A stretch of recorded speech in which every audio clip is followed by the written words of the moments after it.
जब भी हम बात करते हैं वर्क की, so we talk about mechanical work. अच्छा, मैकेनिकल वर्क मतलब मशीनरी वर्क।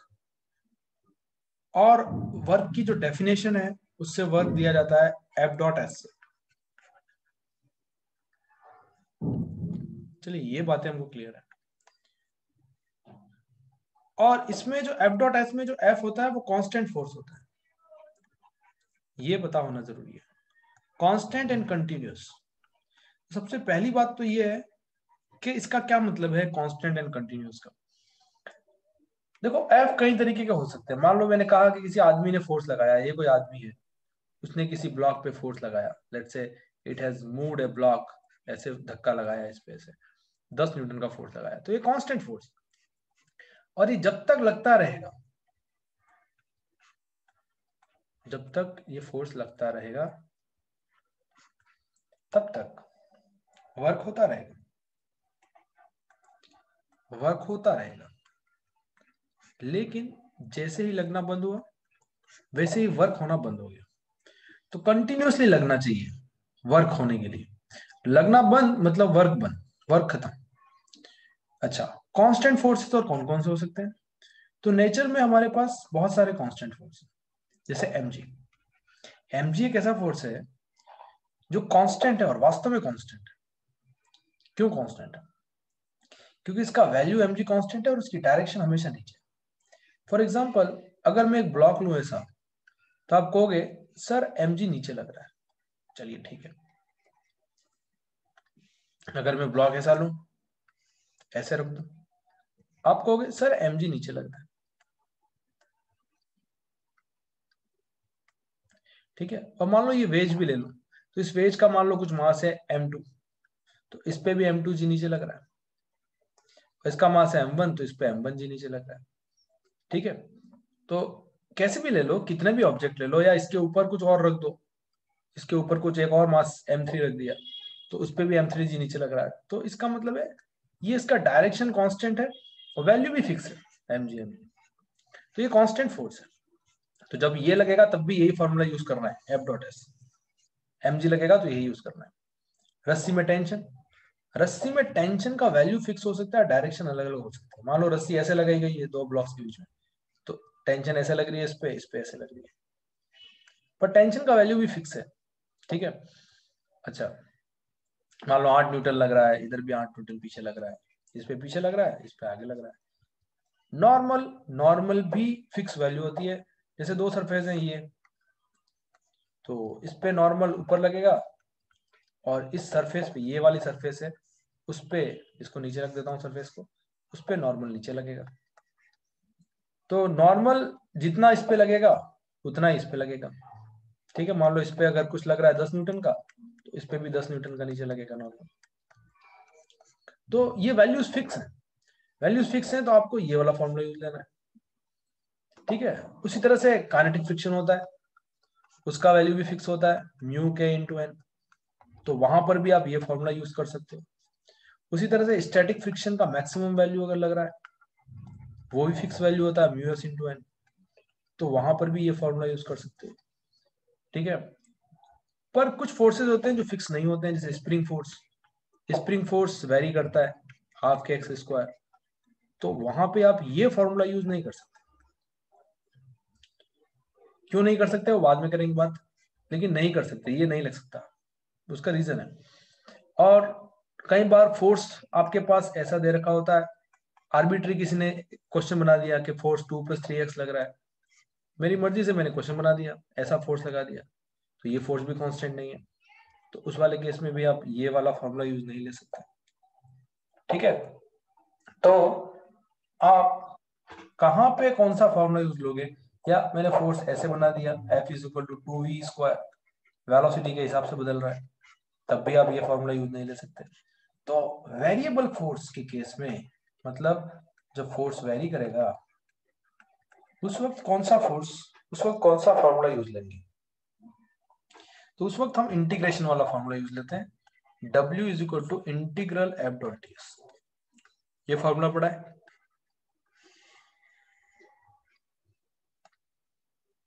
Yes sir.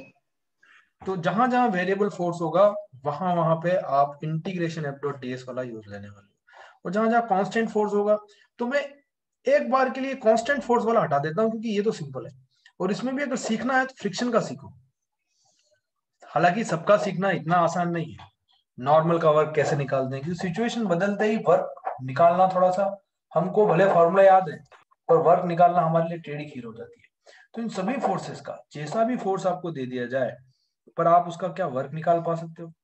एक बार आपने जब वर्क निकालना सीख लिया, उसके बाद एनर्जी सीखेंगे कि वर्क बेसिकली कुछ नहीं है, एनर्जी एक टाइप की। तो एनर्जी सीखना है, उसके बाद एनर्जी सीख लिया तो फिर पावर सीखेंगे। ऐसे करके पूरा चैप्टर कंप्लीट होता है वर्क पावर एनर्जी का। तो चलिए सबसे पहले आज मैं आपको कांस्टेंट फोर्स में भी फ्रिक्शन का सिखाता हूँ, क्योंकि फ्रिक्शन अभी अभी हमने पढ़ा है तो हमको थोड़ा सा ज्यादा आइडिया होगा फ्रिक्शन के बारे में।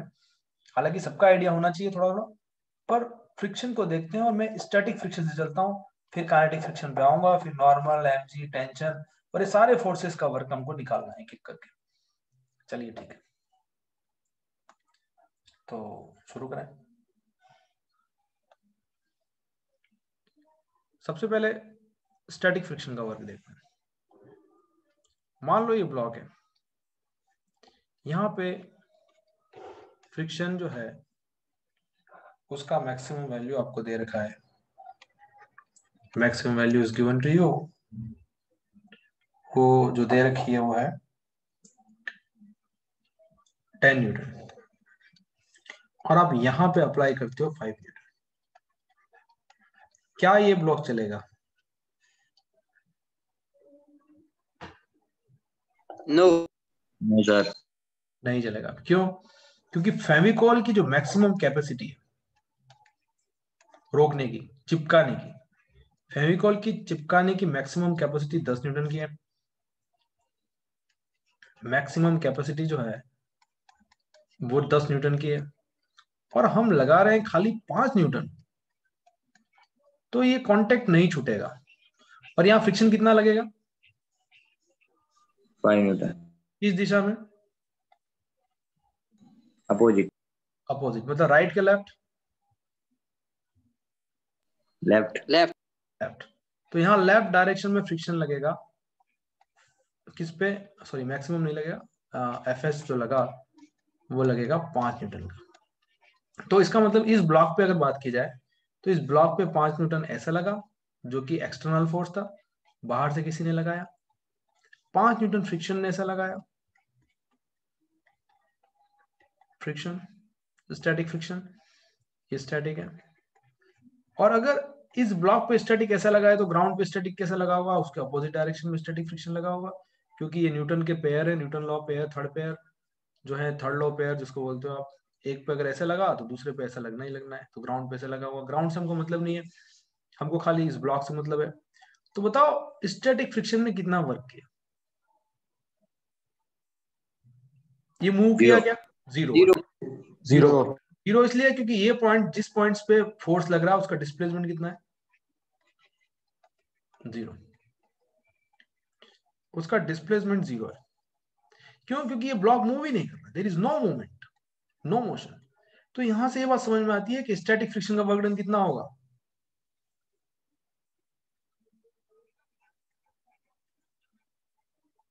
Work done bye static friction कितना होगा? जीरो जीरो होगा। तो ये बात याद रख लो, ठीक है? Work done bye static friction is zero, क्योंकि स्टैटिक फ्रिक्शन चिपका के रखता है दो सरफेस को। जब चिपका के रखता है तो आपस में रिलेटिव मोशन नहीं होता, नो रिलेटिव मोशन। जब रिलेटिव मोशन ही नहीं होता तो हमें तो वर्क के फॉर्मूले में डिस्प्लेसमेंट भी चाहिए, एफ डॉट एस में। खाली फोर्स से काम नहीं चलेगा, डिस्प्लेसमेंट भी चाहिए। तो कोई रिलेटिव मोशन नहीं है, नो रिलेटिव मोशन, तो ये वर्क हमारा तो जीरो हो जाएगा। बोलो, ये बात क्लियर है? यस यस बहुत आसान सी बात है, बता रहा हूँ, कुछ खास नहीं है। चलिए अगला एग्जाम्पल फिर लेते हैं। मान लो ये ब्लॉक है 5 kg का, और उसके ऊपर एक ब्लॉक है। ये इस तरह के सवाल हमने अभी अभी किए हैं तो इसलिए मैं बता रहा हूँ, ये 1 kg का। और यहाँ पे जो फ्रिक्शन है जो भी है उसका मैक्सिमम वैल्यू दे रखा आपको 8 न्यूटन। अभी हम वर्क की बात कर रहे हैं, हम न्यूटन लॉ मोशन नहीं पढ़ रहे हैं। और यहाँ पे मैंने फोर्स लगाया F, मान लो 10 न्यूटन। अभी मुझे बताओ फ्रिक्शन का वर्क कितना होगा। यहाँ पे कोई फ्रिक्शन नहीं है, नो फ्रिक्शन। यहाँ पे कौन सा फ्रिक्शन लगेगा? मान लो काइनेटिक फ्रिक्शन का वैल्यू भी 8 न्यूटन है।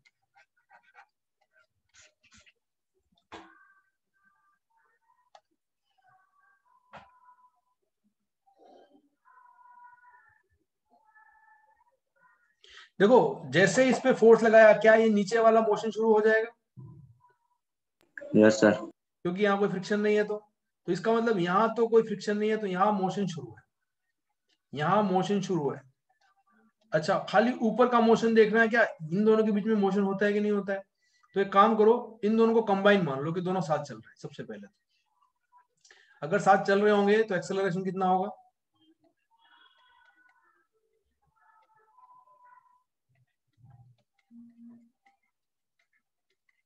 Ten by six. समझ में आता है? Yes sir. 5/3 metre per second square, ये एक्सेलरेशन है। और अगर इतने एक्सेलरेशन से ये ब्लॉक चल रहा है, मान लो चल रहा है ब्लॉक, तो इसके ऊपर जो फ्रिक्शन है वो आगे ही लग रहा होगा, क्योंकि यहाँ चिपकाने वाला फोर्स लग रहा है। तो यहाँ पे जो फ्रिक्शन है वो बेसिकली आगे की ओर लग रहा होगा फ्रिक्शन। ठीक है, तो फ्रिक्शन का वैल्यू कितना होगा? इसका मास 1 इंटू इसका एक्सेलरेशन है, तो कितना लग रहा होगा? 5/3, दैट इज 1.6 न्यूटन। तो क्या इतना फ्रिक्शन अवेलेबल है क्या? है। Yes sir. तो इसका मतलब ये दोनों साथ चलेंगे, साथ चलेंगे। ठीक है, तो अगर मैं आपको बोल दूं कि भाई 1 सेकेंड के बाद वर्क बताओ स्टैटिक फ्रिक्शन का, 1 सेकेंड के बाद स्टैटिक फ्रिक्शन का वर्क बताओ कितना होगा? मतलब 1 सेकेंड के अंदर, ऐसे 1 सेकेंड के बाद का मतलब है 1 सेकेंड के अंदर अंदर स्टैटिक फ्रिक्शन का वर्क बताओ। तो सवाल वही था, अब हमने इसको वर्क में कन्वर्ट कर दिया। कितना होगा? देखो 1 सेकंड में कितना चलेगा? ए एक्सेलरेशन है 5/3, तो 5/3 से ये ब्लॉक चलेगा और ये भी तो चलेगा आगे, दोनों सेम डिस्टेंस चलेंगे, दोनों साथ चल रहे हैं। तो पर स्टैटिक फ्रिक्शन इसमें आगे लगेगा 1 kg वाले में, और 5 kg वाले में कहां लगने वाला है? कहां लगेगा 5 kg वाले में? पीछे की ओर। पीछे की ओर। और यहां लगेगा F = 10 न्यूटन आगे की ओर। ठीक है, तो मान लो 1 सेकंड में एक्स चला, तो स्टैटिक फ्रिक्शन इस पे कितना वर्क करेगा? पॉजिटिव या नेगेटिव? पॉजिटिव। कितना होगा? F × x। और ये अगर x चला तो इस पे कितना वर्क होगा? पॉजिटिव या नेगेटिव? नेगेटिव। नेगेटिव। -fx हो जाएगा, है ना? नेगेटिव होगा तो -fx हो जाएगा। तो अगर इस पे एक पे पॉजिटिव वर्क होता है स्टैटिक फ्रिक्शन का, दूसरी सरफेस पे नेगेटिव वर्क होता है स्टैटिक फ्रिक्शन का, तो टोटल वर्क डन फिर से स्टैटिक फ्रिक्शन का कितना हो जाएगा? 0। Work done bye static friction is 0। Total work done, total क्योंकि स्टैटिक फ्रिक्शन ऐसा होता है, एक पे पॉजिटिव लगता है दूसरे पे नेगेटिव लगेगा। हालांकि ये फोर्स अगर आप ऐसे देखोगे, सर इस फोर्स के कारण चल रहा है क्या? हाँ, ये इस फोर्स के कारण चल रहा है, और ये जो चल रहा है वो इस फोर्स और इस फोर्स दोनों के कंबाइन एक्शन में चल रहा है। तो इस पे नेगेटिव वर्क हो रहा है स्टैटिक फ्रिक्शन का, इस पे पॉजिटिव वर्क हो रहा है, तो total work done bye static friction force is 0। अब कोई कहे कि सर निकाल के बताओ सर कितना वर्क है, Fx का वैल्यू कितना है, तो निकाल सकते हैं, कुछ खास नहीं है। F × x, F कितना है? F तो हमने निकाल लिया 1.6, 1.6, और x का वैल्यू कितना होगा? बोलो x का वैल्यू कितना होगा?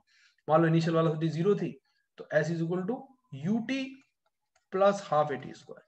बोलो ऐसे ही करोगे, u0 t 1 second, half acceleration का वैल्यू 5/3 इंटू t², आपको 1 सेकेंड की बात करनी है तो 1²। तो कितना पॉजिटिव वैल्यू आएगा? 1.6 5/6 ऐसे। ये इतना जूल, क्योंकि ये जूल में आंसर आएगा, इतना जूल पॉजिटिव वर्क होगा और एक पे पॉजिटिव होगा, दूसरे पे कितना होने वाला है ये नेगेटिव। नेगेटिव, तो टोटल कैंसिल आउट हो जाएगा।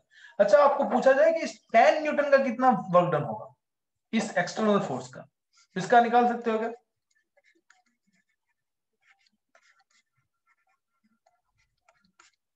10 into 5/6। 10 into 5/6, क्योंकि डिस्प्लेसमेंट तो इतना ही हो रहा है, इसका x ही हो रहा है, और x का वैल्यू तो 5/6 मीटर है, वो निकाल लिया हमने यहाँ से, इस वाले से 5/6 ही तो आ रहा है, तो 5/6 मीटर। तो इसका डिस्प्लेसमेंट, इसके कारण जो वर्क होगा वो इस ब्लॉक पे होगा, क्योंकि ये इस ब्लॉक पे लग रहा है। तो 10 into 5/6 ये आने वाला है 50/6, ये इसका कैपिटल F का जो वर्क डन है वो निकलना है। ये वर्क डन आया 50/6 जूल का, वो work done by capital F, capital F। ठीक है, तो हमने ये स्टैटिक फ्रिक्शन का वर्क डन देख लिया कि स्टैटिक फ्रिक्शन का टोटल वर्क डन सिस्टम में 0 होता है, दैट्स इट। ठीक है, क्योंकि एक पे पॉजिटिव होगा, दूसरे पे नेगेटिव होगा। अब काइनेटिक फ्रिक्शन का वर्क डन देख लेते हैं। काइनेटिक फ्रिक्शन का वर्क डन क्या होगा? देखो, काइनेटिक फ्रिक्शन में ऐसा होता है, काइनेटिक फ्रिक्शन का टोटल वर्क डन कितना होना चाहिए वो आप बताना मुझे। मान लो यहाँ काइनेटिक फ्रिक्शन है 5 न्यूटन, ठीक है, और आपने लगा दिया यहाँ पे 10 न्यूटन का फोर्स लगा दिया, और इसका मास है 2 kg। तो मुझे बताओ t is equal to 1 second में work done by kinetic friction कितना होगा?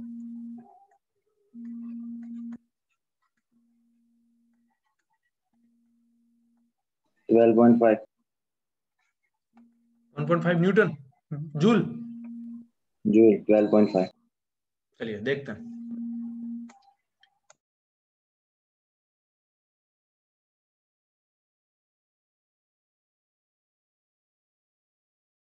सर नेगेटिव होगा।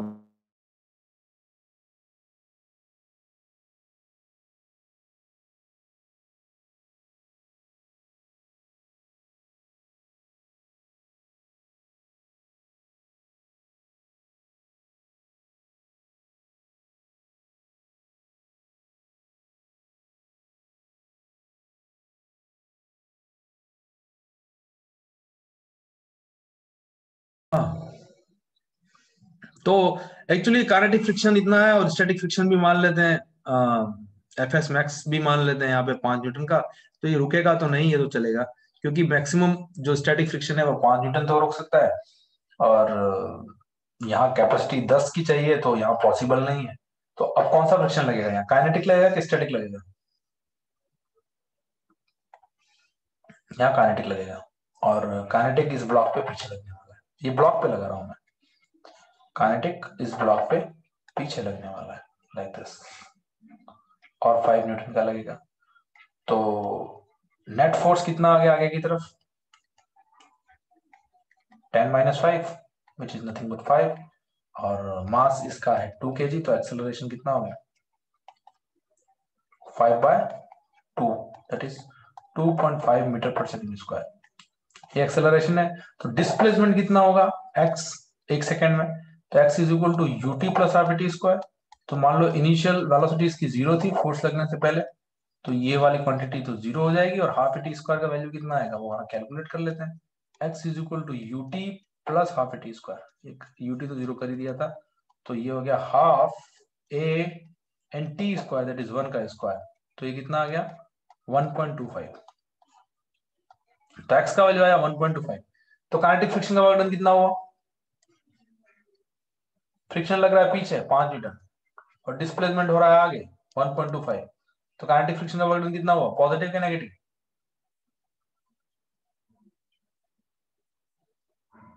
नेगेटिव। नेगेटिव हुआ। कितना हुआ? 6.25। Work done by kinetic friction is negative. क्यों?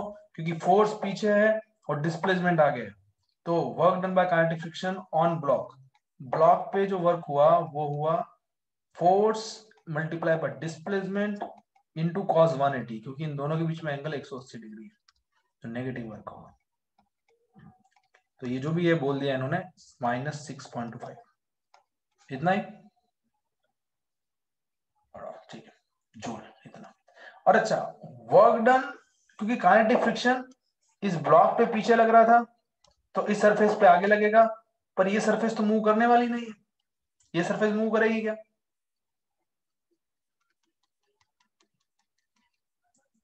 तो नहीं work done sir. By kinetic friction on ground कितना है?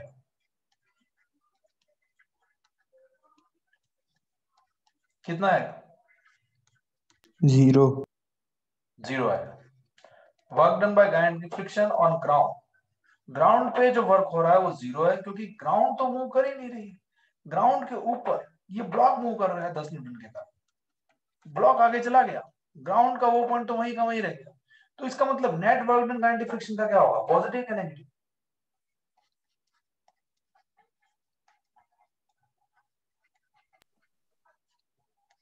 बोलो। नेगेटिव। नेगेटिव होगा। तो यहाँ दो बातें याद रखनी है कि स्टैटिक फ्रिक्शन का नेट वर्क डन सिस्टम में 0 होता है, लेकिन काइनेटिक फ्रिक्शन का नेट वर्क डन सिस्टम में 0 नहीं होता है, नेगेटिव होता है। मतलब काइनेटिक फ्रिक्शन क्या करता है, नेगेटिव वर्क करता है। नेगेटिव वर्क का क्या मतलब वो सिस्टम की एनर्जी को खा जाता है। कोई आदमी नेगेटिव वर्क कर रहा है आपके लिए, मतलब क्या कर रहा है, आपकी एनर्जी को बढ़ा रहा है कि कम कर रहा है? कम कर रहा कम है। कर रहा है। कम कर रहा है। और स्टैटिक फ्रिक्शन का कोई लेना देना नहीं है, वो ना तो सिस्टम में एनर्जी देता है ना सिस्टम से एनर्जी लेता है, वो सिस्टम में न्यूट्रल रहता है। स्टैटिक फ्रिक्शन सिस्टम की एनर्जी को बढ़ाने घटाने में कोई रोल नहीं। Static friction is always neutral. System की एनर्जी से उसका कोई लेना देना नहीं है, जितनी सिस्टम में एनर्जी है उतनी है, उससे ना तो ज्यादा होगी ना उससे कम होगी, क्योंकि ब्लॉक रुका हुआ है। रुका हुआ है तो जितनी है उतनी है, अब कहाँ कुछ आ ही नहीं रही, न जा रही है। पर काइनेटिक फ्रिक्शन क्या करेगा, क्योंकि काइनेटिक फ्रिक्शन पीछे लगेगा तो ये पीछे वाला फोर्स जो है उसकी एनर्जी को खाएगा, इसकी एनर्जी को खाने वाला। तो net work done by kinetic friction is negative in A system. तो ये हमने दो चीजें देखी, काइनेटिक फ्रिक्शन का वर्क डन नेगेटिव होता है और स्टैटिक फ्रिक्शन का वर्क डन सिस्टम में पॉजिटिव होता है। चलिए ठीक है, एक और एग्जांपल मैं आपको देता हूं, करके बता दो मुझे, यही काइनेटिक फ्रिक्शन वाला और ये सारे। मान लो ये ब्लॉक है, मास m1, ये दोनों का मास m ही ले लेते हैं, इसका भी m और इस नीचे वाले का भी m। नीचे वाला थोड़ा बड़ा है m। इसको अगर v नॉट वेलोसिटी से फेंक दिया गया और यहाँ काइनेटिक फ्रिक्शन लग रहा है, f is the kinetic friction, क्योंकि ऑब्वियसली काइनेटिक लगेगा क्योंकि ये चल रहा है ब्लॉक, काइनेटिक फ्रिक्शन f। ठीक है, और ये वाला ब्लॉक मान लो x2 चलता है और ये वाला ब्लॉक मान लो x1 चलता है, ऊपर वाला x1 चलता है और ये नीचे वाला x2 चलता है विद रिस्पेक्ट टू ग्राउंड। मतलब ग्राउंड पे अगर कोई आदमी खड़ा है तो उसको दोनों ही चलते हुए दिखाई दे रहे हैं, ये भी चलता हुआ दिखाई दे रहा है और ये भी चलता हुआ दिखाई दे रहा है। ठीक है, यहाँ पे कोई फ्रिक्शन नहीं है, नीचे कोई फ्रिक्शन नहीं है, नो फ्रिक्शन। यहाँ स्मूथ है, ग्राउंड स्मूथ है। तो बताओ net work done by kinetic friction कितना आएगा, find net work done by kinetic friction.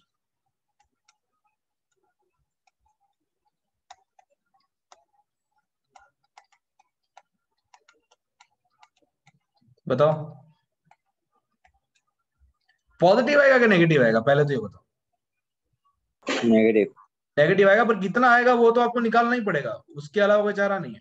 x1 क्या है, x1 जो है वो है displacement of the upper block as seen by a observer on the ground. तो ये x1 डिस्प्लेसमेंट है, डिस्प्लेसमेंट ऑफ अपर ब्लॉक। आप निकालो तब तक, सॉल्व करो, मैं तो ऐसे ही लिख रहा हूं, displacement of upper block as seen by observer on ground.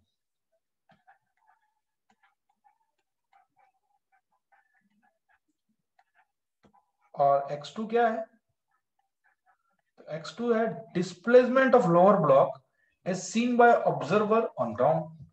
Same चीज, ये लोअर ब्लॉक का है, दोनों का मास मैंने सेम ले लिया।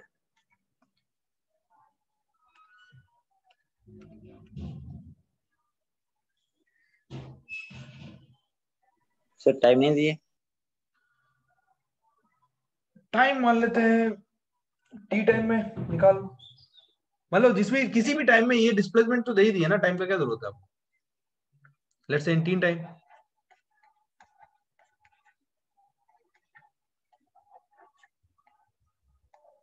क्योंकि अल्टीमेटली टाइम से भी तो आप डिस्प्लेसमेंट ही निकाल रहे थे, मैंने डिस्प्लेसमेंट ही डायरेक्ट दे दी, क्योंकि फोर्स से वर्क निकालना, डिस्प्लेसमेंट तो निकालना पड़ेगा। काइनेटिक फ्रिक्शन का वैल्यू एफ दे दिया मान लो,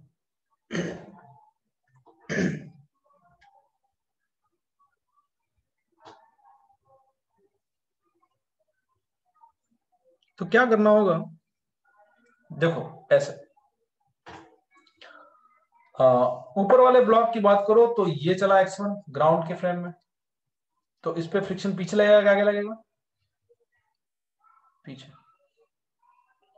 और अगर इस वाले ब्लॉक पे फ्रिक्शन लगा पीछे, तो इस पे कहां लगेगा, नीचे वाले पे आगे आगे लगेगा। तो इस वाले पे फ्रिक्शन आगे लगा, ये लो भाई आगे लगा दिया, तो ये चला x2। हमको अब जब हम वर्क निकाल रहे हैं ना, तो हमको खाली फोर्स से मतलब होना चाहिए और डिस्प्लेसमेंट से मतलब होना चाहिए, फोर्स से मतलब होना चाहिए और डिस्प्लेसमेंट से मतलब होना चाहिए। तो बताओ इसका वर्क कितना होगा, इसका ऊपर वाले ब्लॉक पे, पॉजिटिव के नेगेटिव, नेगेटिव कितना होगा, नेगेटिव कितना वर्क होगा अपर ब्लॉक, -fx1। और नीचे वाले पे कितना वर्क होगा, हाँ fx2 अच्छा, नेट वर्क डन क्या होना चाहिए, पॉजिटिव होना चाहिए कि नेगेटिव होना चाहिए। मान लो इसको मैं W1 बोल दूं, इसको W2 बोल दूं, बड़ा बताओ कौन बड़ा होगा, W1 बड़ा होगा कि W2 बड़ा होगा, W1 W1 बड़ा होगा, क्योंकि नेट नेगेटिव आना चाहिए। फ्रिक्शन सिस्टम से एनर्जी खाता है, तो इसका मतलब एनर्जी को कम करता है, तो इसका मतलब नेगेटिव वाली वैल्यू बड़ी होनी चाहिए, क्योंकि एक में दे रहा है काइनेटिक फ्रिक्शन एनर्जी, पर दूसरे में ले रहा है, लेकिन लेने वाला पोर्शन ज्यादा होना चाहिए, क्योंकि काइनेटिक फ्रिक्शन का मेन काम ही है एनर्जी लॉस करना। तो इसका मतलब किसका डिस्प्लेसमेंट ज्यादा होगा, ऊपर वाले ब्लॉक का कि नीचे वाले ब्लॉक का, ऊपर वाले का। ऊपर वाले का। x1 बड़ा होगा, इसका मतलब समझ में आ गया, x1 should be greater than x2। बोलो क्लियर। Yes sir. तो यहां से ऐसे ऐसे सवाल भी पूछे जा सकते हैं कि एक ब्लॉक को ऐसे छोड़ दिया, बताओ यहाँ काइनेटिक फ्रिक्शन लग रहा है, और कुछ नहीं पूछा, आपको पूछा कि किसका डिस्प्लेसमेंट ज्यादा होगा ग्राउंड के रेस्पेक्ट में, ऊपर वाले ब्लॉक का कि नीचे वाले ब्लॉक का, किसका डिस्प्लेसमेंट ज्यादा होगा, ऑब्वियसली ऊपर वाले ब्लॉक। ठीक है,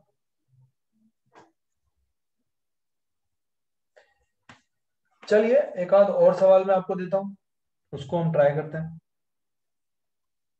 मान लो अब मैं आपको इस सवालों में एक और सिचुएशन देता हूं, मैं डबल ब्लॉक सिस्टम लेता हूं ताकि थोड़ा सा क्लियर हो जाए। मान लो ये है हमारे पास 2 kg और नीचे है मान लो 3 kg। यहाँ फ्रिक्शन लग रहा है, मान लो कुछ वैल्यू दे देता हूँ फ्रिक्शन की, मान लो F लग रहा है स्टैटिक फ्रिक्शन, F मैक्सिमम का वैल्यू F ही दे देता हूँ, आपको F के फॉर्म में निकालना है। और यहाँ स्टैटिक फ्रिक्शन का मैक्सिमम वैल्यू है F, यहाँ F1 लग रहा है और यहाँ F2 लग रहा है, ठीक है। और यहाँ पे एक फोर्स लग रहा है इस पे, मैंने वैल्यू F1 F2 की कुछ नहीं दी, डायरेक्ट ऐसे एक फोर्स लगा रहे हैं F, ठीक है। इसके कारण इसका जो एक्सेलरेशन है वो एक्सेलरेशन आता है, इस F का वैल्यू मैं ले लेता हूँ 10 न्यूटन, ठीक। इसका वैल्यू एक्सेलरेशन, कितने एक्सेलरेशन जा रहे हैं 10/10 मान लो, ऐसा कर देते हैं, ये 1 मीटर पर सेकंड जा रहे हैं, ऐसा कुछ आंसर है। चलिए, तो अगर ये दोनों ब्लॉक साथ चल रहे हैं 1 मीटर पर सेकंड स्क्वायर से, both the blocks are moving, मैंने फ्रिक्शन की वैल्यू नहीं दी है, बाकी सब दे दिया, हाँ हालांकि वैल्यू तो दे रखी है लेकिन वेरिएबल में दे रखी है F1 F2, ऐसे कुछ फिक्स वैल्यू नहीं दी, जैसे यहाँ 10 दे दिया, यहाँ 2 दे दिया, 3, ठीक है, कुछ भी वैल्यू कर लेंगे, बाद में कर लेंगे। Both the blocks are moving with 1 metre per second square, ऐसे दोनों ब्लॉक चल रहे हैं 1 मीटर पर सेकेंड स्क्वायर से। तो आपको इस F1 का वर्क निकालना है इस 2 kg पे और 3 kg पे, और इस F2 का वर्क निकालना है 3 kg, क्योंकि F2 तो 3 पे ही लग रहा होगा, इन 1 सेकेंड। फाइन, सवाल समझ में आया? Work by F1 on 2 kg and 3 kg in 1 second, and work by F2 on 3 kg in 1 second। अब 1 सेकेंड ही ले रहा हूं मैं, आप 2 सेकेंड 3 सेकेंड कहीं भी सवाल पूछा जा सकता है। कैलकुलेशन इजी करने के लिए 1 सेकेंड ले लिया, पता नहीं 2 से ज्यादा इजी होती हो, जो भी है, पर मैंने 1 सेकेंड ले लिया कि 1 सेकेंड में F2 का वर्क और F1 का वर्क 2 kg 3 kg पे निकालना है, और 10 kg का भी निकालना। ये जो 10 kg F लग रहा है ना, इसका भी निकाल सकते हो work. Find work of 10 Newton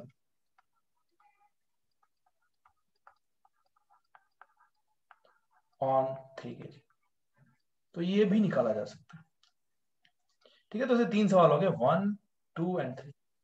और टोटल वर्क डन भी निकाल सकते हो, तो तीनों को ऐड कर देना। ठीक है, कुछ भी पूछा जा सकता है, बताओ कैसे करोगे।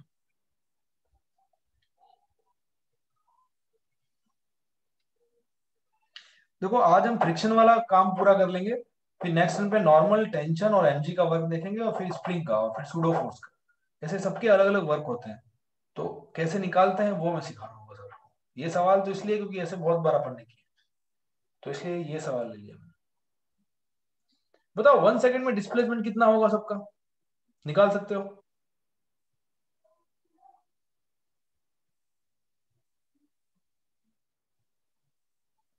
बोलो। 0.5 हाँ, 0.5 मीटर पर मीटर।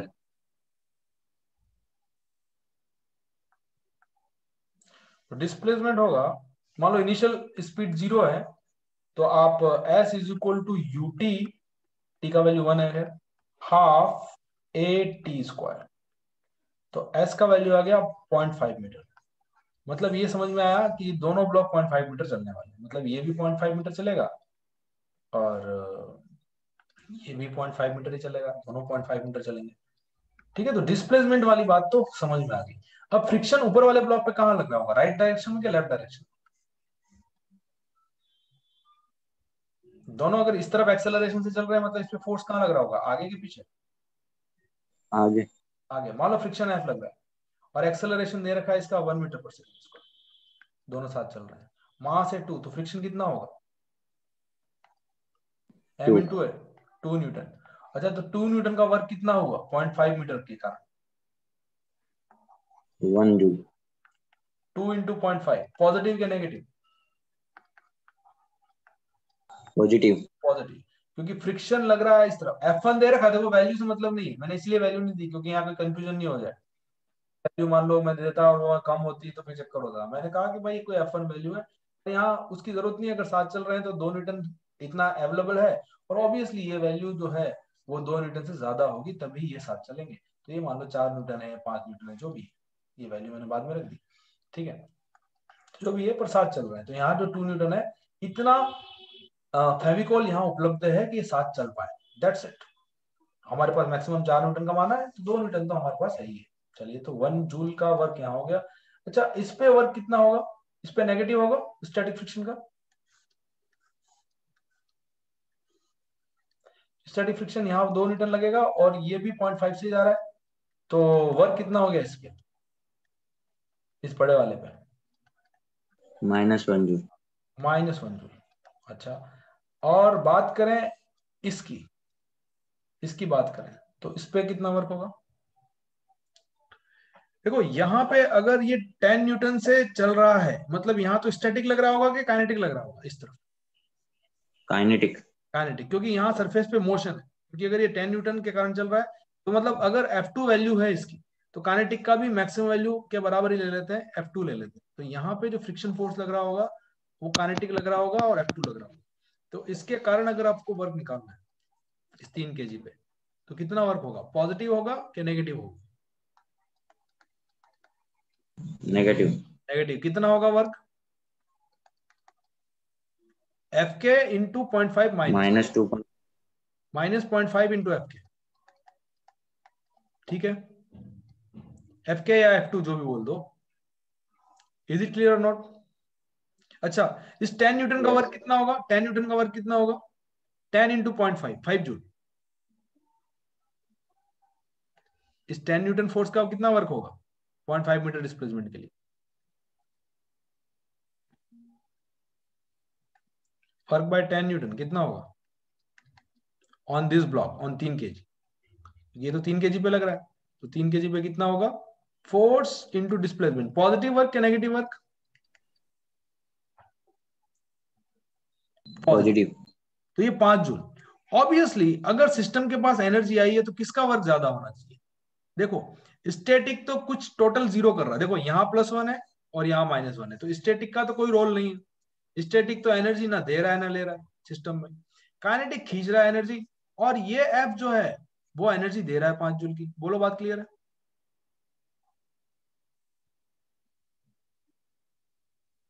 तो कौन सी एनर्जी ज्यादा होनी चाहिए, 5 जूल के ये काइनेटिक फ्रिक्शन में? 1 जूल। 5 जूल वाली, तभी तो सिस्टम आगे बढ़ेगा, तभी तो सिस्टम में एनर्जी आएगी, सिस्टम आगे बढ़ रहा है। क्योंकि सिस्टम अगर आगे बढ़ रहा है मतलब ये पॉजिटिव वैल्यू बड़ी होनी चाहिए। इसका मतलब ये जो काइनेटिक फ्रिक्शन की वैल्यू है 0.5 के, वो वास्तव में क्या होनी चाहिए? Lesser than 5 joule. तो यहां से भी आप काइनेटिक फ्रिक्शन का वैल्यू निकाल सकते हो कि काइनेटिक फ्रिक्शन का वैल्यू होना चाहिए 2.5 जूल से कम होना चाहिए, मतलब 2.5 से कम होना चाहिए। बोलो क्लियर है?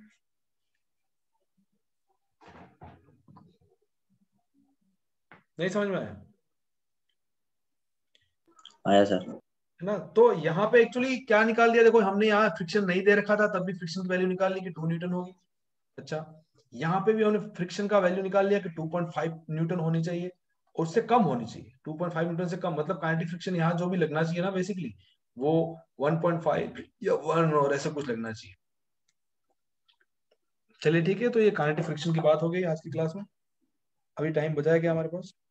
अभी हमारे पास थोड़ा बहुत टाइम है, तो उसमें हम कुछ और सवाल देख लेते हैं कांस्टेंट फोर्सेस के, जैसे टेंशन हो गया, नॉर्मल हो गया, तो उसकी बात करते हैं। धीरे धीरे बच्चे गायब हो रहे हैं क्लास से, बोर हो गए सारे, ये क्या पढ़ाते रहते हैं। ये 3 kg और ये 2 kg। देखो टेंशन के साथ भी यही हाल जो स्टैटिक फ्रिक्शन के साथ हाल है ना। स्टैटिक फ्रिक्शन का नेटवर्क डन कितना होता है सिस्टम में? 0। तो उसी तरह से टेंशन के साथ भी वही हाल है। टेंशन क्योंकि एक पे पॉजिटिव लगेगी, एक पे लगेगी नेगेटिव, और दोनों की मजबूरी है कि दोनों को चलना साथ है। अगर इसको एक्स चलना है तो इसको भी एक्स चलना है। बोलो चलना है कि नहीं चलना है? हाँ।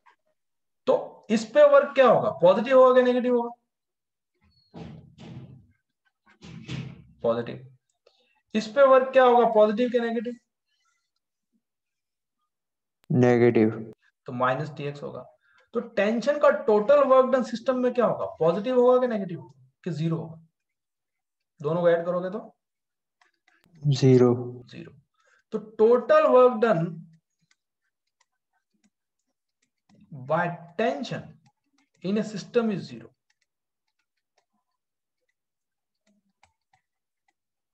मतलब टेंशन भी सिस्टम को न तो एनर्जी प्रोवाइड करता है ना एनर्जी उसकी निकालता है। देखो कितनी, यहाँ पे अगर आप देखोगे बात को ध्यान से सुनोगे तो आपको लगेगा कि टेंशन एक्सेलरेशन जरूर प्रोड्यूस कर रहा है, लेकिन टेंशन एनर्जी नहीं दे रहा है।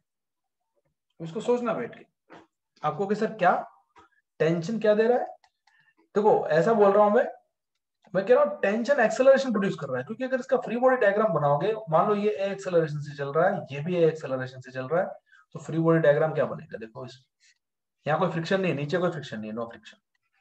अभी हम फ्रिक्शन की बात नहीं कर रहे, अभी हम टेंशन में चले गए। तो यहाँ पे टी लग रहा है, यहाँ एक्सेलरेशन ए है और यहाँ 3 kg, ठीक है। और क्योंकि दोनों साथ चल रहे हैं तो कंबाइन पे हम F = ma लगा सकते हैं यस सर। ना, कंबाइन पे लग सकता है। और यहाँ पे पीछे टी लग रहा है और इस पे आगे 20 लग रहा है, तो अलग अलग पे भी बाद में लगा देंगे। और ये भी एक्सेलरेशन चल रहा है, लेकिन क्योंकि दोनों साथ चल रहे हैं तो मैं कंबाइन पे F = ma लगाता हूँ। F net = mass net net मास इंटू एक्सेलरेशन, कंबाइन पे लगा रहा हूं। तो अगर कंबाइन पे इक्वेशन लगाएंगे तो नेट फोर्स कितना है 20 पे माइनस टी और ये प्लस टी, तो प्लस 20 माइनस टी, पीछे लग रहा है इसलिए माइनस, और ये आगे लग रहा है इसलिए प्लस कंबाइन पे। और कंबाइन का मास कितना हुआ 5, 2 + 3 कितना होता है 5 इंटू एक्सेलरेशन, तो एक्सेलरेशन कितना आया 4 मीटर पर सेकंड स्क्वायर। इसका मतलब ये, अच्छा इसमें एक्सेलरेशन कौन प्रोड्यूस कर रहा है इस 3 kg वाले में? टेंशन। टेंशन प्रोड्यूस कर रही है। तो टेंशन निकाल सकते हो कितनी होगी इसमें? हाँ। T = मास इंटू एक्सेलरेशन। तो T = मास है इसका 3 और एक्सेलरेशन है 4, तो टेंशन होगी 12। और इसमें भी ऑब्वियसली 12 ही आने वाली है जब सॉल्व करोगे तो। आएगी कि नहीं आएगी?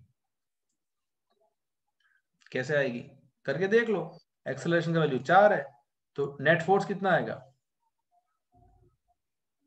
ये 20 प्लस का और ये टेंशन माइनस की, तो 20 minus t is equal to mass into acceleration, तो 20 minus t is equal to 8, तो टी इज इक्वल टू 12। वो तो 12 आना ही आना है। तो आप देखोगे टेंशन इसमें पॉजिटिव वर्क कर रही है, इसलिए इसको पॉजिटिव एक्सेलरेशन प्रोवाइड कर रही है। इसमें से नेगेटिव वर्क कर रही है, तो इसमें एक्सेलरेशन अगर ये टी नहीं होता तो बहुत ज्यादा होता। कितना होता? 20/4, 5 मीटर पर सेकंड स्क्वायर होता कि नहीं होता?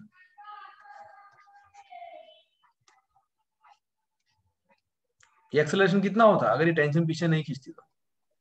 5 मीटर पर सेकंड। तो एक्सेलरेशन होता है इसका 5 का होता है यार, 10 होता है, 20/2 करते। समझ में आ रहा है? नहीं समझ में आ रहा? 20/2 करते हैं ना। पीछे अगर टेंशन हटा दो तो इसका एक्सेलरेशन कितना होता है 20/2, तो 10 मीटर पर सेकंड स्क्वायर। मतलब और कितना कर दिया इसका acceleration 4 metre per second square. मतलब टेंशन एनर्जी खा गया इसमें से जो एनर्जी खाई वो इसको दे दी। हाँ, तो टेंशन कुल मिलाकर के सिस्टम के एक पार्ट को एनर्जी दे रहा है और सिस्टम के एक पार्ट से एनर्जी ले रहा है। तो इसमें एनर्जी आई थी शुरुआत में, इसमें एनर्जी आई थी। क्यों? क्योंकि आपने इस पे फोर्स लगाया था, तो एनर्जी इसमें आने वाली है।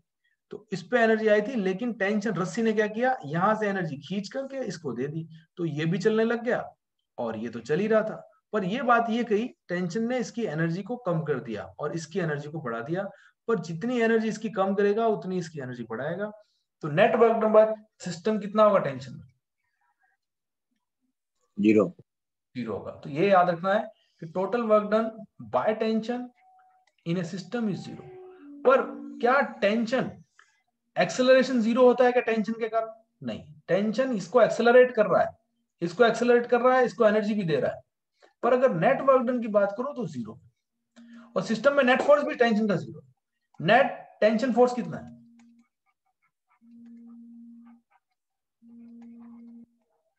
0 क्योंकि इस पे प्लस टी और इस पे माइनस टी। तो मेरे हिसाब से आपको ये थोड़ी चीजें समझ में आई होंगी। तो देखो स्टैटिक फ्रिक्शन का नेट वर्क डन 0 होता है सिस्टम में, टेंशन का भी 0 होता है, और वैसे ही हम आप अगली क्लास में देखेंगे कि नॉर्मल फोर्स का भी नेट वर्क डन 0 होता है, पर एमजी का नेट वर्क डन 0 नहीं होता। उसका कारण क्या है वो हम बाद में देखेंगे।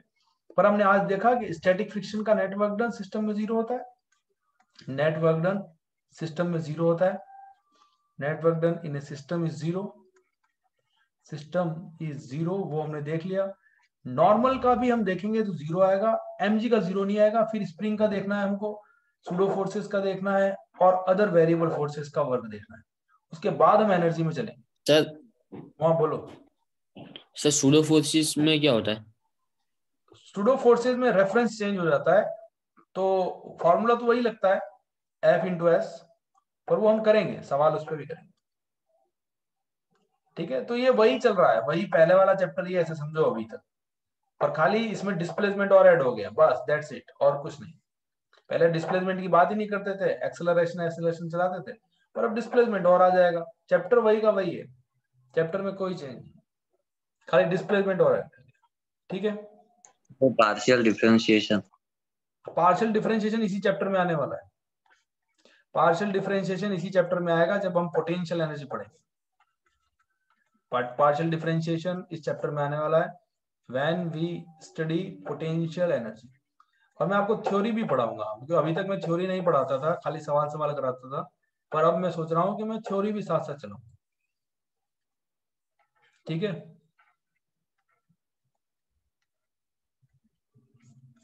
चलिए ठीक है, थैंक यू। और किसी का कोई डाउट?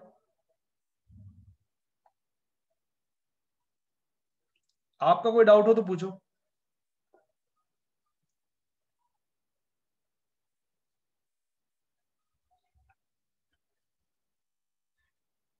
अच्छा, एक चीज मैं यहाँ बता दूं आपको, आप लोग अभी तक जुड़े हुए हो तो बता देता हूँ कि कई बार आपको ये कंफ्यूजन होता है। मान लो ये कोई रबर का कोई ऐसे कोई चीज है जो कि एकदम दब सकता है, मतलब ऐसे इसको आप दबा सकते हो, ऐसे अपनी मर्जी से इसको आप क्या कर सकते हो, कंप्रेस कर सकते हो, ऐसे मतलब हाथ में लेकर के इसको दबा सकते हो। ऐसे नहीं होता जैसे रबर की गेंद होती है जिसको आप दबा सकते हो, यू कैन कंप्रेस, ऐसी कोई चीज है। लेट्स से अगर ये समझ में नहीं आ रहा तो स्प्रिंग ले लो। स्प्रिंग की बात करें तो स्प्रिंग पे ये पॉइंट P है, ये पॉइंट Q है और ये पॉइंट R है। अभी हम वेरिएबल फोर्सेस का वर्क नहीं देख रहे हैं फिलहाल, पर फिर भी थोड़ा सा आइडिया मैं दे देता हूँ वेरिएबल फोर्सेस में क्या चक्कर होता है, या स्प्रिंग में, बेसिकली स्प्रिंग में क्या चक्कर होगा। तो यहाँ पे अगर मैं इसको खींचूंगा P पॉइंट को, तो P पॉइंट मान लो यहाँ चल के यहाँ पहुंच गया, x डिस्टेंस पे चल गया, x1 डिस्टेंस पे चला गया, और ये जो Q पॉइंट है मान लो यहाँ चला गया x2 डिस्टेंस पे, यहाँ पे चला गया, यहाँ Q आ गया, और R मान लो चला गया यहाँ से x3 डिस्टेंस पे। ऐसे खींचा तो सारे पॉइंट आगे आ गए, ये आगे आ गया, ये आगे आ गया, और ये भी आगे आ गया, तो ऐसे आगे आ गया। तो अब इस फोर्स का वर्क डन निकालना है, work done by force F कितना होगा।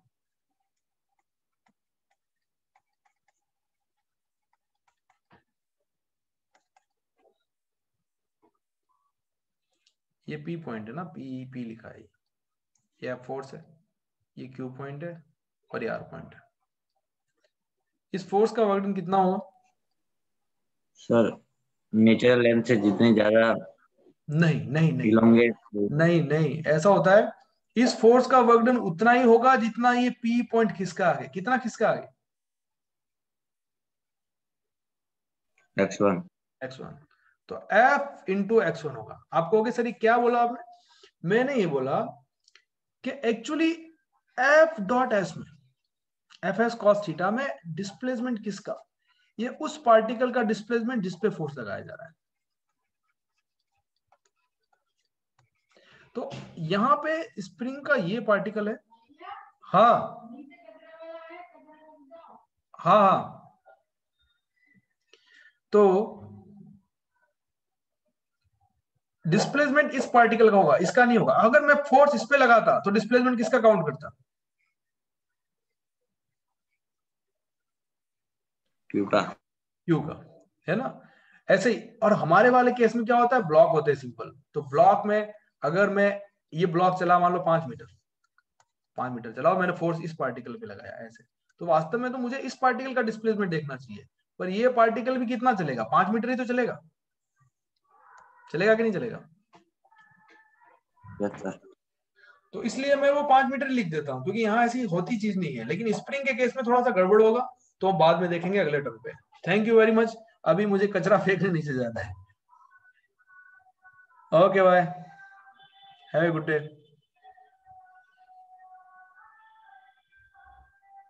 Displacement of point of application, yes ऐसा बोल सकते हो आप, displacement of point of application, पर ज्यादा बोलो displacement of particle at which force is applied, तो ज्यादा याद रहेगा।